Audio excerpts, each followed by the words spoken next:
নামাজের পদ্ধতি জানার জন্যে বাংলাদেশে লক্ষ লক্ষ আলেম ওলামারা এখন তো নামাজের পদ্ধতিটি জানতে পারলো না। তাই না এত হাজার হাজার মাদ্রাসা আলেম ওলামা তারা ঘোড়ার ঘাস কাটতেছে। নামাজ শিখানোর জন্যই কি মদিনা ইউনিভার্সিটি যাওয়া দরকার আছে আর আজহার গিয়ে পড়ে আসতে হবে? নামাজটা খালি নামাজটা শিখানোর জন্যই।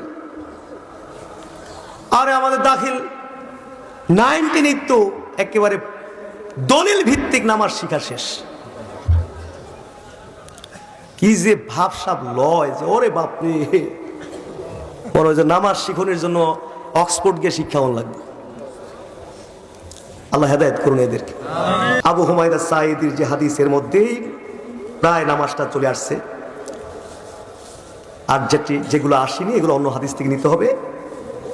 আর এই হাদিসের মধ্যে কোনো আমলের বিপরীত কোনো হাদিস পাওয়া গেলে এই আমলটা বাতিল হবে। বাতিল হওয়ার ক্ষেত্রে হয়তো ইখতিলাফ থাকতে পারে, কেউ হয়তো বলবে যে না বাতিল হয়নি, কেউ বলছে হয়তো বাতিল হবে।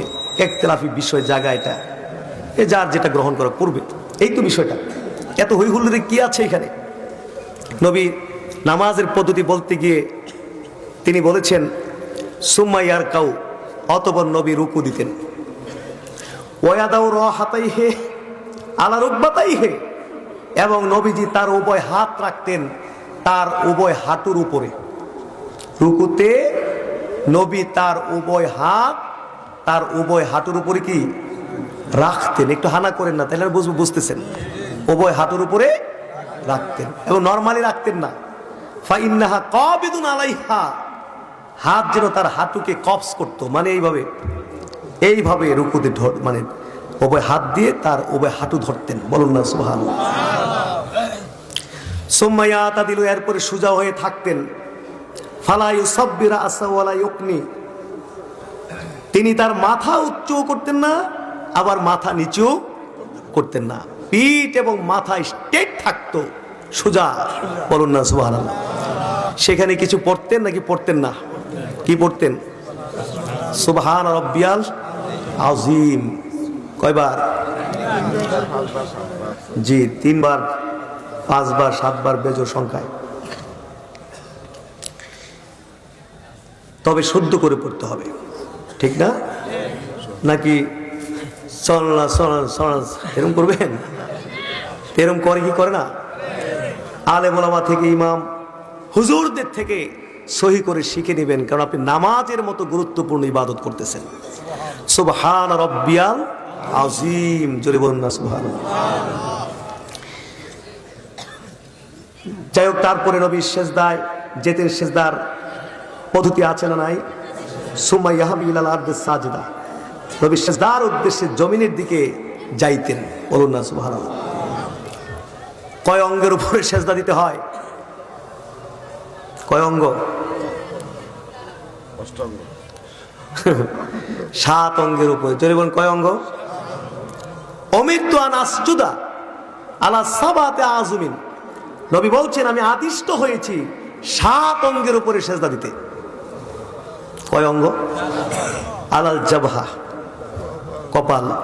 ওয়া আশারা বিয়াদিহি ইলা আনফিহি, রাবি বলতেছেন তখন নবী তার হাত দিয়ে নাককেও ইশারা করলেন, অর্থাৎ কপাল এবং নাক দুইটা একটা অঙ্গ। দুইটা কয় অঙ্গ? একটা। ওয়ালিয়াদাইন, 2 হাত। ওয়ারুকবাতাইন, 2 হাঁটু। ওয়াতরাফিল কাদামাইন, 2 পায়ের অগ্রভাগ। মোট কয় অঙ্গ হলো? এই 7 অঙ্গ দিয়ে নবী সেজদা করতেন। বলুন না আলহামদুলিল্লাহ। সেজদায় গিয়ে হাত কি বিছিয়ে রাখবেন নাকি উপর করে উঁচু রাখবেন? উঁচু রাখতেন। কেন? নবী নিষেধ করেছেন, বলেছেন ওয়ালা ইয়াবসুদা আহাদুকুম জিরাইহি ইমবিসাতাল কালবে, তোমরা সেজদায় গিয়ে তোমাদের কেউ যেন উভয় হাতকে বিছিয়ে না দেয়, কুকুরের মতো না বিছিয়ে দেয়। কুকুর যে বসে হাত বিছাই দেয় না, বিছায় বসে কিনা? নবী নিষেধ করেছেন সেজদায় এইভাবে তোমরা তোমাদের হাতকে বিছাই দিবে না, উঁচু রাখবে। এবং হাতকে এইভাবে ভিতরে ঢুকাই দিতে পারবেন না। অনেকে সেজদায় গেলে দেখি একদম জোরু হয়ে কি করে 2 হাঁটুর চিপার ভিতরে উভয় হাতকে ঢুকায়। এরকম হয় না? হয় নো। ফায়ো জাফি ইয়াদাই হে আন জাম্বাই হে, নবী তার উভয় হাতকে দুই পার্শ্ব থেকে পৃথক রাখতেন। বলুন না সুবহানাল্লাহ। কিন্তু আমরা ঢুকাই দিই, নো, পৃথক রাখতে হবে। সেজদায় গিয়ে কি রাখতে হবে? পৃথক রাখতে হবে। হাত কোথায় রাখবে? মান ওয়াদা জাবহাতাহু বিল আরদি, যে ব্যক্তি জমিনে কপাল রাখবে, ফাল ইয়াদা, সে যেন রাখে কাফাইহে, তার হাতকে, উভয় হাতকে কোথায়? আলাল্লাযী ওয়াদা আলাইহি জাবহাতাহু, যেইখানে কপাল রাখছে, যেইখানে কপাল রাখছে সে যেন তার উভয় হাতকে রাখে। ফাইনাল ইয়াদাইনে তাসজুদানে কামা ইয়াসজুদুল ওয়াজহু, কারণ চেহারা যেমন সেজদা করে, তার উভয় হাতও কি করে? সেজদা করে। বলুন না। তো যাই হোক, এইভাবে আপনার, তবে যে সমস্ত ভুল ত্রুটিগুলো আছে এগুলো অবশ্যই আমাদেরকে সংশোধনে আনতে হবে, তাড়াহুড়া ইত্যাদি। এই তবে আল্লাহর শুকরিয়া, তাকবীরে তাহরিমা থেকে শুরু করে তসলিম সালাম ফিরান পর্যন্ত প্রতিটা আফাল এবং আকওয়াল আমরা নবীর তরিকায় করতেছি। বলুন আলহামদুলিল্লাহ।